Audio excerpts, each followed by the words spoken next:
Let's talk about law school. I get tons of questions about how to succeed in law school, what law school is like, things like that. So I'm going to be starting a video series specifically about law school. And I'm going to start this section out by giving you my 3 general insights about law school.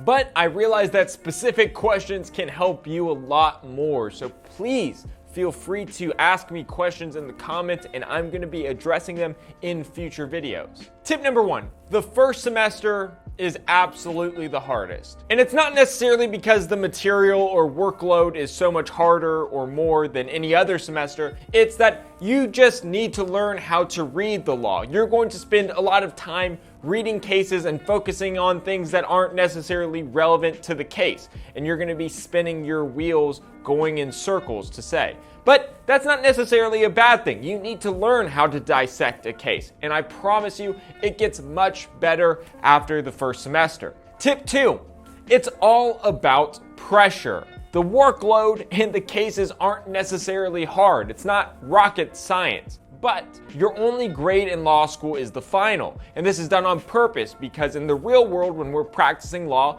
there are no do-overs. It's a very unforgiving system. You need to learn how to deal with pressure when you're handling clients. Every hearing matters, every motion matters, every correspondence matters. And one slip-up could cost the client the entire case. And you're dealing with somebody's life. In law school, they prepare you for this. Your only grade is the final. There are people who I knew in law school who were 40 times smarter than me, 100 times smarter than me. But when it came to the test, they would get choked up because of the pressure and not perform well. So when you're studying, practice for the pressure. Think about the pressure, acknowledge the pressure. Don't hide it, because once you open up your exam for the first time, you're gonna feel it. Tip number 3. Doesn't matter where you go to law school. Well, it depends. The higher the rank law school you go to, the more of a chance you have of getting the fancy, white-collar, cushy job at a big law firm. However, I will say this, big law is certainly not for everybody. So if you do not want to pursue a big law career defending mega corporations, then it really doesn't matter. And even if you don't go to a high-ranking school, it is still possible to get a job in big law. However, I will say this, if you go to a lower ranked school, you need to be higher in your class to be considered for a job. Let me give you an example. Somebody who goes to Harvard might be in the top 50th percentile in their class and get a job offered to a big law firm. But if you go to a lower tiered school, you would need to be in the top 10 or 5% of your class to get that same offer.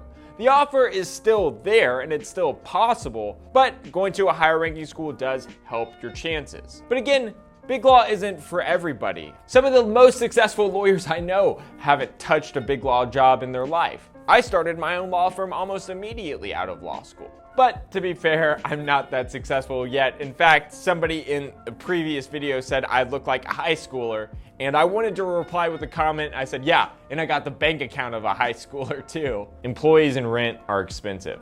Running a law firm's expensive, but we'll get there. Again, these were my broad general tips. I know this wasn't super informational, but I wanted to kickstart this segment. Please ask me questions, specific questions. I'll be more than happy to answer them, and hopefully I can provide value to everybody who's aspiring to be a lawyer. Thanks for watching. If you like this channel, please make sure you subscribe to it and like the video as well. Thanks.